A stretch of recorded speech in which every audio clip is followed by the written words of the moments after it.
Hoy vamos a meternos de lleno en la primera guerra que se detalla en el libro del Génesis. Y no es un conflicto menor, ¿eh? Es una saga, una que involucra una coalición de reyes superpoderosos, una rebelión y lo que parece ser una misión de rescate prácticamente imposible.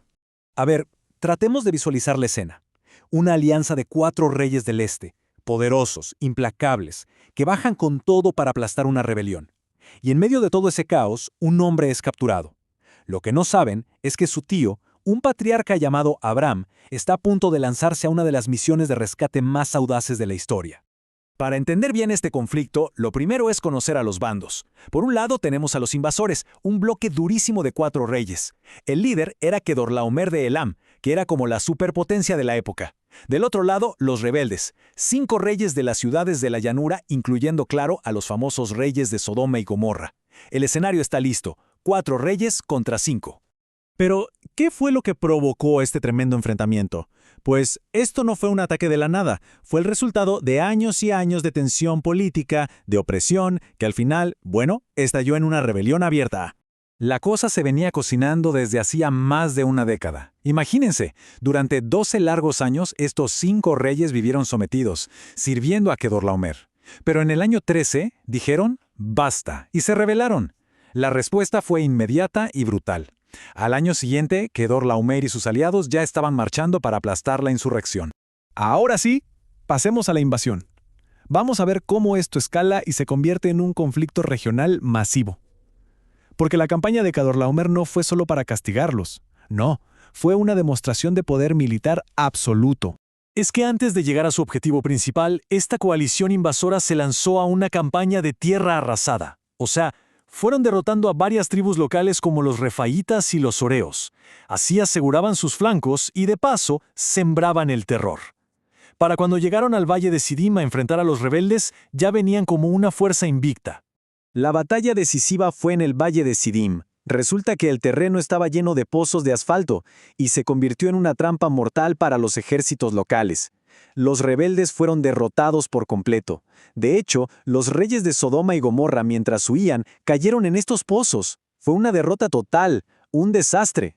Y aquí viene el punto crucial. Después de la victoria, los invasores saquearon las ciudades. Se llevaron riquezas, provisiones, cautivos. Y entre esos cautivos estaba Lot, el sobrino de Abraham. De repente, este gran conflicto regional se acaba de volver algo muy personal. Aquí es donde la historia da un giro heroico. La noticia de que capturaron a Lot llega a oídos de Abraham, y él decide hacer lo impensable: perseguir a un ejército victorioso para rescatar a su familia. Y aquí está el número que lo cambia todo: 318. Ese es el tamaño de la fuerza de rescate de Abraham. Ojo, no era un ejército profesional. Eran 318 hombres entrenados de su propia casa, su gente de confianza contra los ejércitos de 4 reyes que venían de ganar todo. Las probabilidades, eran sencillamente abrumadoras. Pero Abraham no se lanzó a una misión suicida. Para nada. Actuó con una brillantez táctica impresionante. Primero persiguió al enemigo sin descanso. Luego, en lugar de un ataque frontal, esperó a que cayera la noche. Dividió a sus hombres, una táctica clásica para que una fuerza pequeña parezca más grande y pueda atacar desde varios ángulos. Fue, en resumen, una operación militar ejecutada a la perfección. El resultado, una victoria completa y asombrosa. Abraham no solo rescató a Lot y a su familia, sino que recuperó absolutamente todos los bienes saqueados y liberó a todos los demás prisioneros de Sodoma y Gomorra. Lo que parecía imposible se había logrado. A su regreso, ya como un héroe, Abraham se encuentra con 2 reyes muy diferentes, y este encuentro ya no es sobre guerra, sino sobre principios. Le presenta a Abraham una lección fundamental sobre la naturaleza de su recompensa. Aquí se le presentan a Abraham 2 caminos clarísimos. Por un lado está Melquisedec, rey y sacerdote, que le ofrece una bendición espiritual, reconociendo a Dios como la fuente de la victoria. Por el otro, el rey de Sodoma le ofrece un trato puramente material, enfocado en cómo repartir el botín. La respuesta de Abraham a Melquisedec es súper profunda. En un acto de adoración y reconocimiento le da el diezmo, o sea, la 10ª parte de todo el botín que recuperó. Es su forma de decir que la bendición espiritual y el reconocimiento a Dios valen mucho más que cualquier riqueza material. Y ahora sí llegamos al clímax moral de toda esta historia, la oferta del rey de Sodoma y la respuesta, pero ¿qué respuesta?, de Abraham. una que define su carácter para siempre. El rey de Sodoma le dice a Abraham básicamente, dame a la gente y quédate con las cosas. Pero Abraham pronuncia estas palabras inmortales. Es una declaración radical, una de independencia financiera y espiritual. Rechaza hasta la posesión más insignificante, ni un hilo. ¿Y por qué hizo esto? Pues porque Abraham no quería que un rey pagano pudiera decir jamás que él fue quien lo hizo rico. Su juramento era una declaración pública de que su proveedor y la fuente de su victoria no era el poder de un hombre, sino el Dios Altísimo. Y aquí vemos su sentido de la justicia. Abraham se impone a sí mismo un estándar altísimo, pero no se lo exige a los demás. Deja muy claro que sus aliados, hombres como Aner, Escol y Mamre, tienen todo el derecho de reclamar su parte del botín. Un líder con principios, sí, pero también justo con quienes lucharon a su lado. Y así termina esta increíble saga. Y nos deja una pregunta en el aire, para reflexionar de verdad. Al rechazar la riqueza de Sodoma y darle el diezmo a Melquisedec, ¿qué principio fundamental sobre la fe, la integridad y la verdadera fuente de la prosperidad nos estaba enseñando Abraham? Es una lección, la verdad, que resuena a través de los milenios.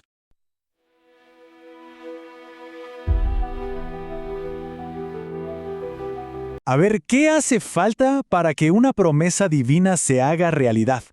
Hoy vamos a meternos en un pacto que no se sella con tinta, sino con fuego y estrellas.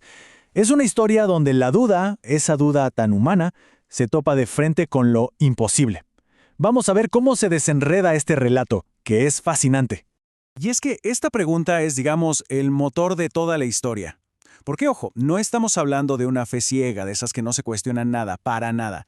Esto es algo mucho más real, más humano. Es una conversación súper honesta donde la fragilidad de una persona se atreve a preguntar, a dudar frente a una promesa que parece, bueno, extraordinaria.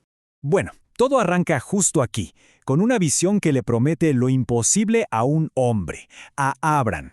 Pero, ¿saben qué? Su reacción no es de aceptación inmediata. Es una pregunta, una que sale de lo más profundo de su realidad, de su anhelo más doloroso. A ver, pónganse en su lugar por un segundo. Escuchar algo así, una garantía de protección total y una recompensa gigante. Suena increíble, ¿no?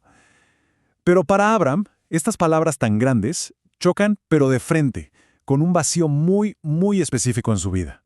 Y aquí es donde la duda sale a la luz con una honestidad brutal. Para Abraham, la pregunta es súper simple y directa. A ver, ¿de qué me sirve una recompensa increíble si no tengo un heredero a quien dejársela?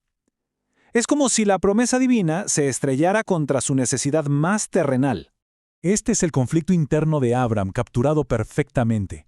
Por un lado, la esperanza de un hijo de su propia sangre.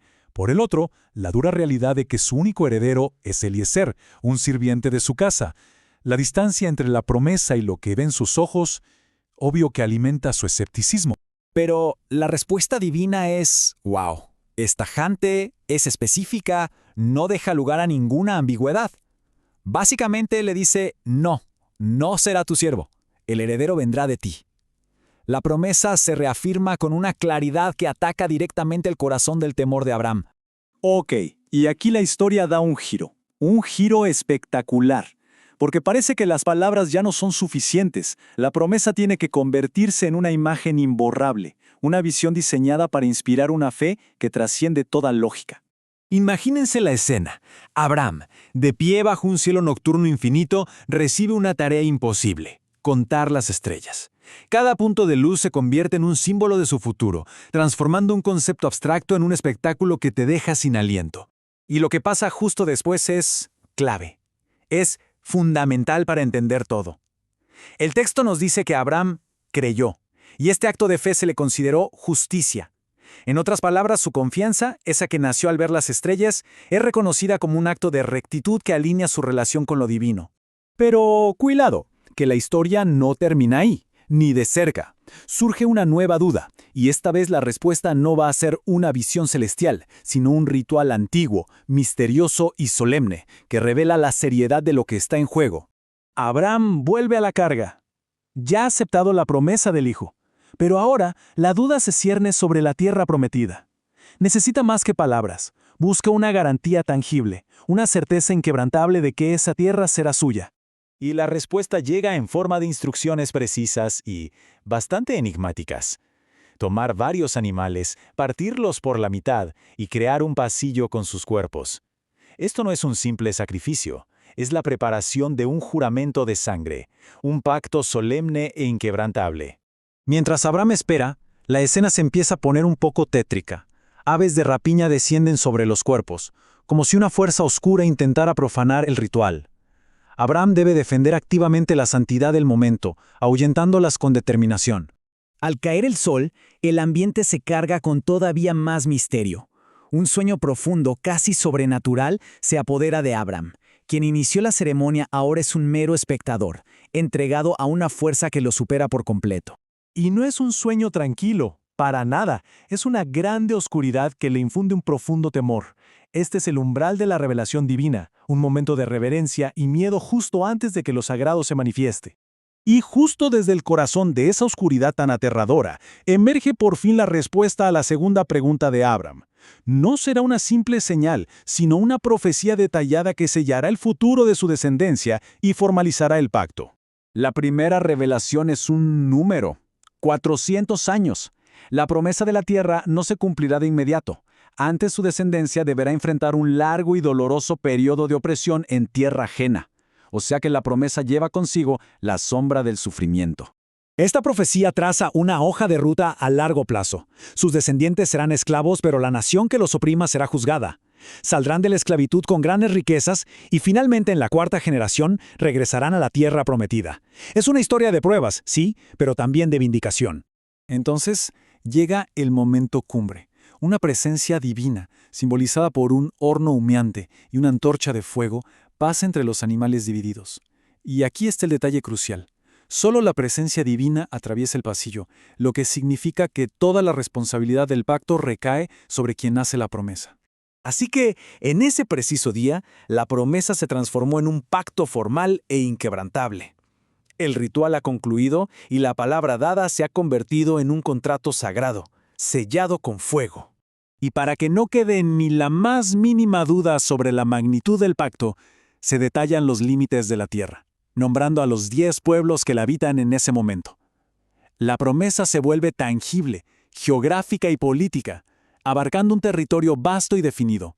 Al final, esta historia nos deja con una pregunta muy poderosa. Nos muestra que la fe no siempre es un camino de luz y certeza. A veces, las garantías más profundas se forjan en la duda, se revelan en la oscuridad y se sellan en medio del temor. Una verdad que resuena mucho más allá de este antiguo texto, invitándonos a encontrar significado incluso en nuestros momentos más inciertos.